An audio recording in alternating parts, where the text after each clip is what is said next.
Tēnā koutou te whānau o Auckland Unitarians. Tēnā koutou nā manahiri. No mai, hire mai ki tēnei whare karakia a te atua. Tēnā koutou, tēnā tātou katoa. We welcome you into this circle of community. Welcome into this space made sacred and beautiful by Auckland Unitarians for 114 years.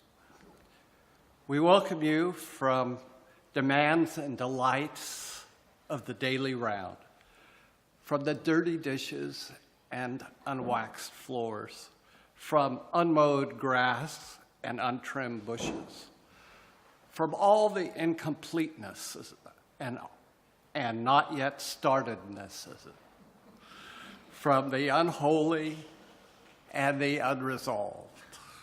We invite you to attend to our vision of peace and justice, of cleanliness and health, of delight and devotion, of the lovely and the holy, of who we are and what we can do. We welcome the power of tradition and the exhilaration of newness, the wisdom of the ages and the knowing of the very young. We welcome beauty, eloquence, poetry, and music to be the bearers of our dreams.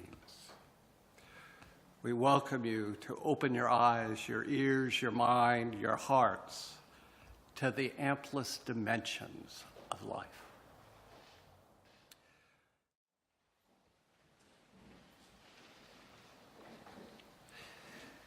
There's a Navajo Indian blessing which goes like this. Beauty is before me and beauty behind me. Above me and below me hovers the beautiful. I am surrounded by, I am immersed in it. In my youth, I am aware of it. And in old age, I shall walk quietly the beautiful trail. In beauty, it is begun. In beauty, it is ended.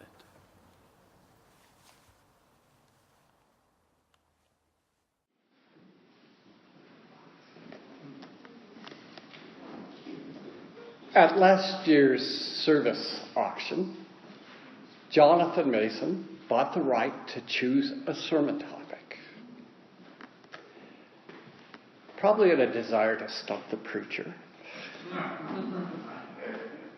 He wanted a sermon on beauty, and fortunately not a beautiful sermon, although the former is not without its challenges. Though beauty has been defined frequently and variously, it is also famous as a word that should not be defined, and perhaps cannot be. To be honest, I wasn't sure where to begin. But I've been inspired by two things this week. As any of you who are my Facebook friends know, I spent 3 days this week in Timaru getting to know the newest member of our whānau, Isabel Devon Richardson, born to Rachel's daughter Sophie and her husband Callum last Sunday afternoon. Of course, she is beautiful, says the grandfather proudly and predictably. I spent most of the visit just gazing at this particular miniature human miracle of new life. We forget how small we once were, how smooth the skin is, downy the hair, delicate the features. The beauty of every newborn evokes memories and hopes, awe and reverence, longing and fulfillment, humility and heart-melting love. But what exactly is it that allows us to see, hear, taste, feel, and smell that a baby is beautiful? Another question might be, is the baby innately beautiful, or do we simply perceive the baby as beautiful? My second source of inspiration was discovering Crispin Sartwell's immensely enjoyable book, 6 Names of Beauty. He is a professor of aesthetics at Dickinson College. His book seeks to help us expand our experience of beauty and our means of expressing that experience. For ultimately, beauty is an experience. Sartwell organizes the book around 6 words for beauty from 6 cultures: English, Hebrew, Sanskrit, Greek, Japanese, and Navajo. Each culture, in its art and spirituality, offers various possibilities of the beautiful. Sometimes they seem contradictory, such as the Greek, who appreciated the perfect human form, while the Japanese celebrates the earthy and imperfect. Appropriating both views expands our capacity to find beauty in the Parthenon and in a broken tea bowl. The word beauty in English originally referred almost exclusively to women. We can assume that much of early writing in English was probably by men, and those men liked women, for whom the women they called beautiful were the objects of perhaps their most intense desire. Western art proves the point. The female nude is the most frequent subject of artists, with the exception of Jesus and Mary, of course. Many of the greatest masterpieces express erotic desire, from Titian's Venus and Cupid to Georgia O'Keeffe's Flowers. But sexual desire is not the only understanding of erotic. Art might express a desire for power, the spiritual, pleasure, a yearning for the world as seen in nature. All would be forms of erotic desire. Beauty in our culture is the object of our longing. Longing is an enduring state of desire that is unfulfilled. So in its broadest sense, beauty is always erotic. It is always a wanting. Since we all long, beauty is a universal object of human experience. But in different times and cultures, people experience different objects as beautiful. Not only is the beautiful object something we long for, it does not linger. Have you ever thought about why we bring flowers to a funeral? There is an association between beauty and death. The loss that lingers in every beautiful thing intensifies desire. Sartwell argues that indeed, if we did not age, if things did not disintegrate, the experience of beauty would be impossible. Without loss, desire could be fulfilled at will. Things would always be available to us. Another aspect of the Western understanding of beauty is that it serves as a mirror of the soul. There is a concept in Jungian psychology that when we fall in love, we project the shimmering image of our own soul, our own soulfulness, upon our beloved.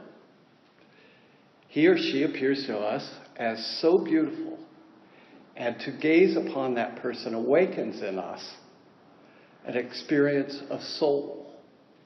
We often see that person and speak of them as our soul mate. If we've really fallen in love, we believe we must have that person or we will surely die. And in a sense, this is true, because we will feel dead or desolate, emotionally and spiritually, if we are not in communion with our soul.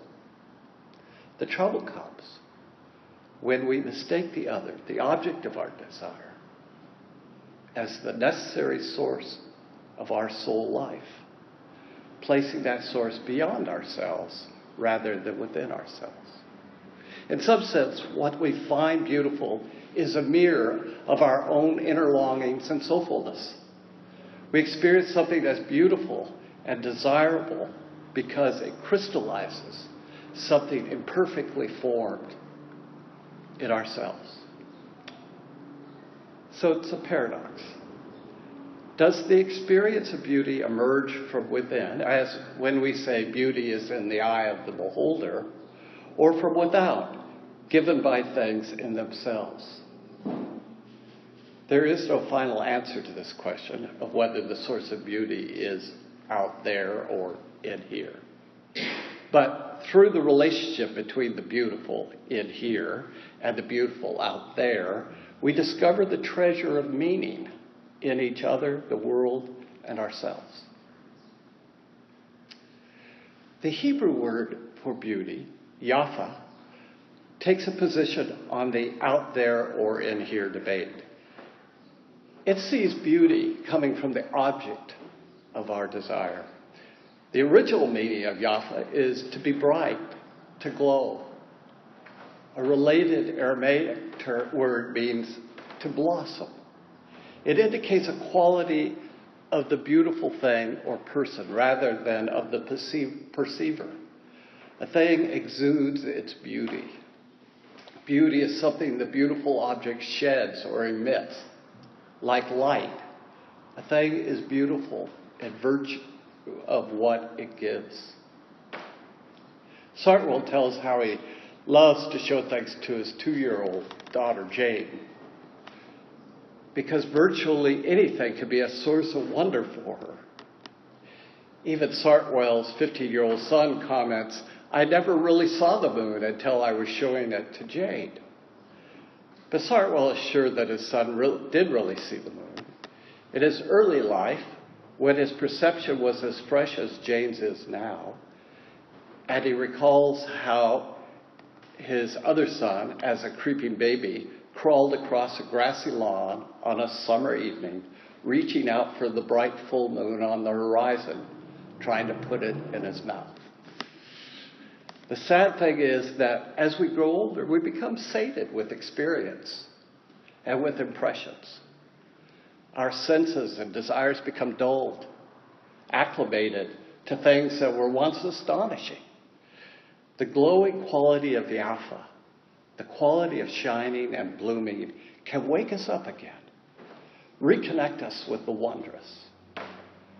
Sartwell writes, "The extraordinary deep red rose at the moment of perfect bloom, the monarch butterfly emerging wet and sparkling from the chrysalis into the full light, the indigo bunting streaking an utter iridescent cobalt toward the feeder, bluer than anything else in the world. These arrest our attention and refresh our sensations." Part of why Yafa wakes us up is not only because it shines, but also because it is ephemeral, fleeting. How soon the gorgeous cherry blossoms fall in a flurry of petal snow. How suddenly the bright bird that materialized on the branch darts away and is gone from sight. They are gone the moment we have them, and for this reason they are always perfectly new. They give us something that we long for increasingly as we grow older in life: innocence. They not only express it in their very being, but they help us recover an innocence of eye, a capacity to really see with the eyes of wonder again. I would probably have to give a whole series of sermons to give justice to the primary Hindu word for beauty, Sundara. Having some appreciation for understanding it is important for Unitarians because Hindu spirituality had a great impact on the Transcendentalists, our Unitarian forebears. Hindu sage Visvanatha claims the experience of beauty is the twin brother of mystical experience, and the very life of it is supersensuous wonder. Think of the Kama Sutra. It is seen through Western eyes as just an exotic manual for expressing erotic desire. But for the Hindu, it is an avenue to spiritual exaltation. Sexuality is spiritual, and its spirituality is erotic. I find it a little difficult to pin down what Sundara means. Sometimes the world flows through you, and sometimes you flow through it. Santwell makes the point that music is like that, whether it is Bach or reggae. Did you know that there are more Rastafarians in New Zealand than there are Unitarians by a large number? What attracts them is not just the smoking of ganga or weed. It is the music, reggae. Rastafarian means God incarnate. Like gospel music and the blues, it is the music of the oppressed. When Bob Marley sings I Shot the Sheriff, or The Harder They Come, or Burning and Looting, his music is Sundara. Our singing of our spirituality is more likely to make us beautiful than reciting our principles or listening to this sermon. Music flows through us, and we flow through it. Indian culture accepts and embraces the natural state of the body more easily than we in the West do. Although it's a culture that absolutely defies simple distillations, one could say that there is a sense of the human body and the body of the world, the physical, as the residence of the holy. A deity can reside in a clay or wooden icon or in a human avatar. Indeed, unlike the Christian idea of the incarnation of God in man as a unique cosmic anomaly, in Hinduism, incarnating into matter is just what God does.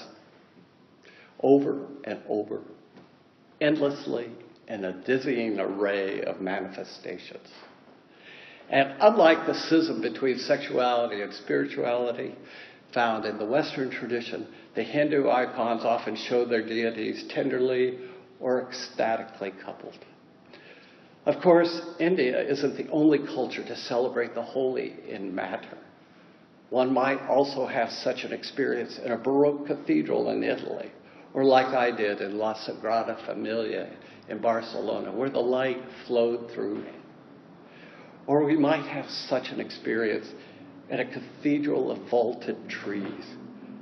I once did a civil union in an opening in the bush on Waiheke Island at the foot of its highest mountain, Mana Nui. It was a temple like Unitarian Theodore Parker described as the ideal of Sundara, the beauty of holiness at home in the world. He offered this blessing, be ours a religion which, like sunshine, goes everywhere.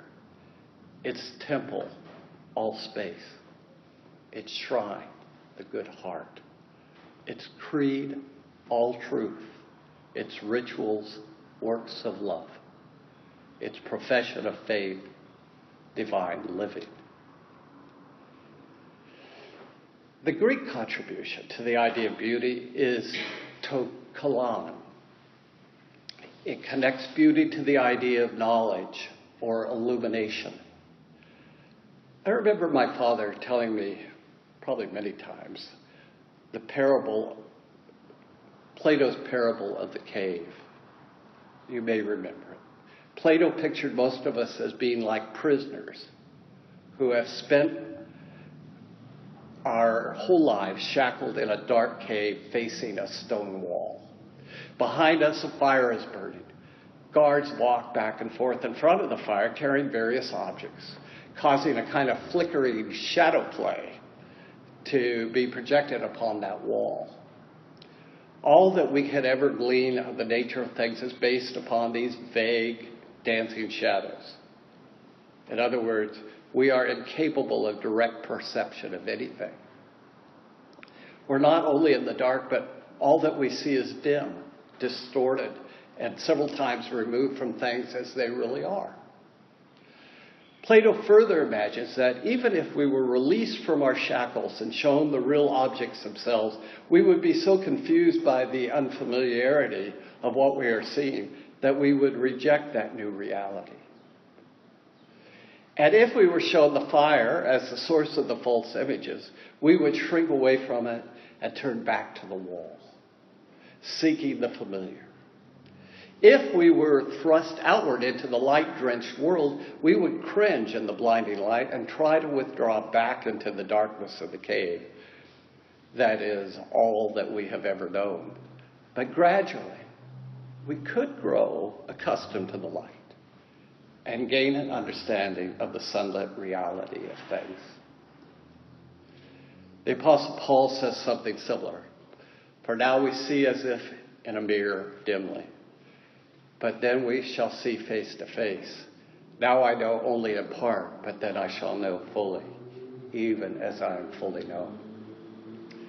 Plato was describing the process of philosophical education, and Paul was envisioning how we will be in relationship when God's reign comes over the earth.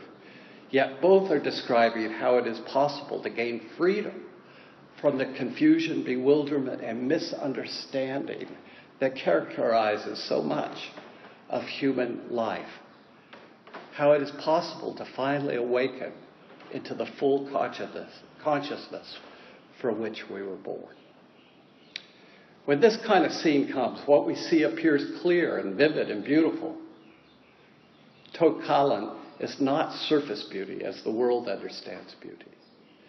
Tokalan is a beautiful inner state of clarity that enables us to see beauty in the utterly real. The Japanese use wabi-sabi, that's fun to say, wabi-sabi, to describe beauty. It is an aesthetic of poverty and loneliness, imperfection and austerity, affirmation and melancholy. Wabi-sabi is the beauty of the withered, weathered, tarnished, scarred, intimate, coarse, earthly, evanescent, tentative, ephemeral. Artist Leonard Cohen observes that the closer things get to non-existence, the more exquisite and evocative they become. Wabi-sabi is a broken earthenware cup in contrast to a Ming vase, a branch of autumn leaves in contrast to a dozen roses, a lined and bent old woman in contrast to a fashion model, a mature love as opposed to an infatuation, a bare wall with peeling paint in contrast to a wall hung with beautiful paintings. Wabi-sabi gives us Westerners a language for honoring the beauty in what is humble, imperfect, broken, or passing away. We may already feel the poetry of these qualities, and yet we live in a culture that prefers to thoughtlessly throw things and people away as soon as they aren't young and shiny anymore. Wabi-sabi redeems the poignant beauty of decay, which is as much a part of our reality as emergence. The various names for beauty we have touched. The Navajo word for beauty, hozo, is the most comprehensive. Perhaps because the Navajo way of life is aesthetic at its base. This is ironic, as beauty is not for the Navajo an aesthetic concept. It is not about the way things appear. It refers equally to a state of human beings, a state of the objects around them, and a state of the universe as a whole.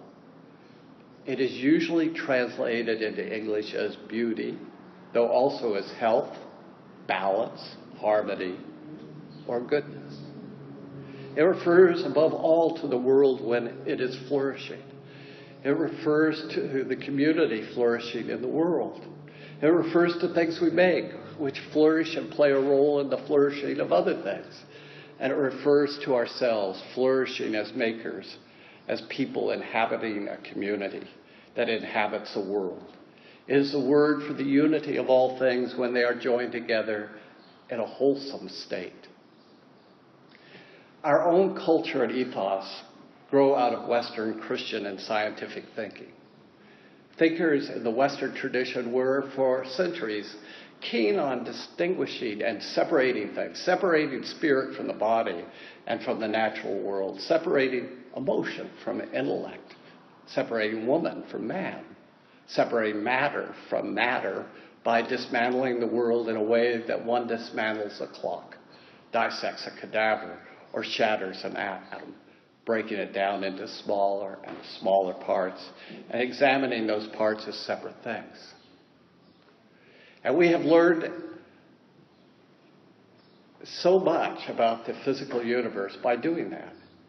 And we became very industrious and materially powerful, in part because we also disconnected action from consequences, at least in our thinking. But as a result, we also found ourselves in an increasingly broken world, broken by our exploits and broken by the fractured, fragmented way in which we see. But we are gradually learning to see things anew. Ironically, the science that took the world apart is now showing us a planet and a universe that are intricately and fantastically interwoven. The industrial drive that has given rise to a global economy and a global communications network. Through these lenses, we're learning to see that all humanity and all life are radically, inescapably interconnected. But a strange aspect of our waking up to our interconnectedness is that it comes almost too late. Our science and economics can show us the extent and ways in which we are radically intertwined. But they don't necessarily offer us a beautiful, graceful, or redeeming vision of wholeness. But the wisdom of indigenous peoples could show us that. In the Navajo sense of being, truth is in the whole and in the connections, not in the parts. Individual things have no life, no reality in themselves.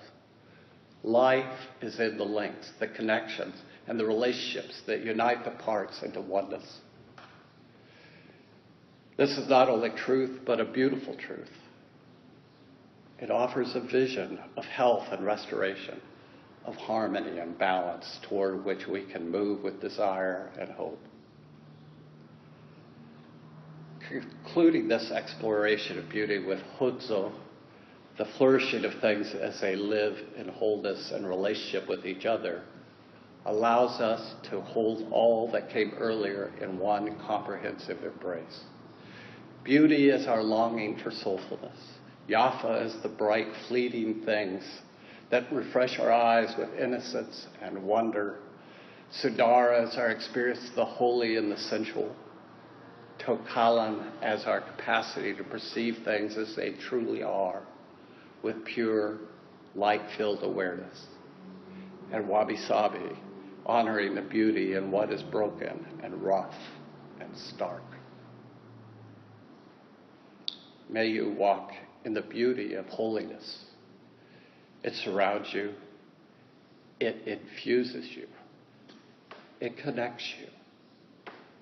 It transforms you. So be it.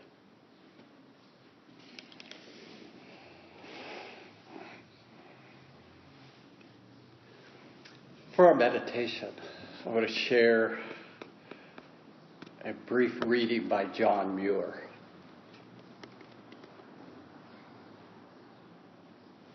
It's entitled Sauntering. John Muir is speaking about what we call tramping. Hiking. I don't like either the word or the thing. People ought to saunter in the mountains, not hike. Do you know the origin of that word, saunter? It's a beautiful word. Way back in the Middle Ages, people used to go on pilgrimages to the Holy Land. And when people in the villages through which they passed asked where they were going, they would reply, "À la Sainte Terre," to the Holy Land. And so they became known as Saint Terreurs or Saunterers.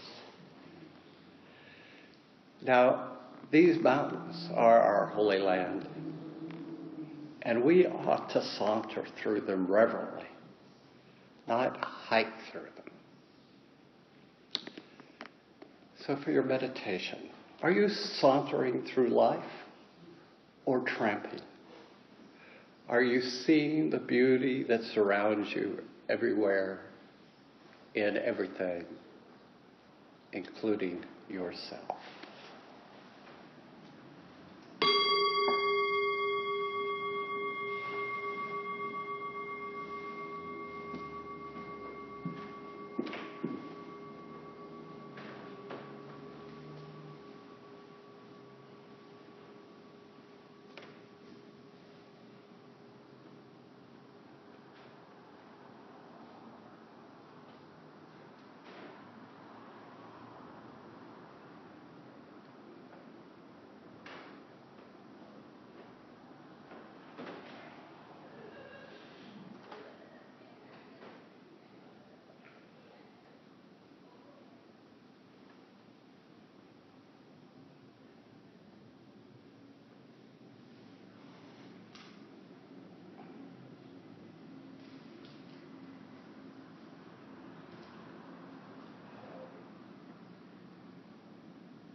For our closing words, may our lives be reflections of the beauty and peace and joy that is possible in the world.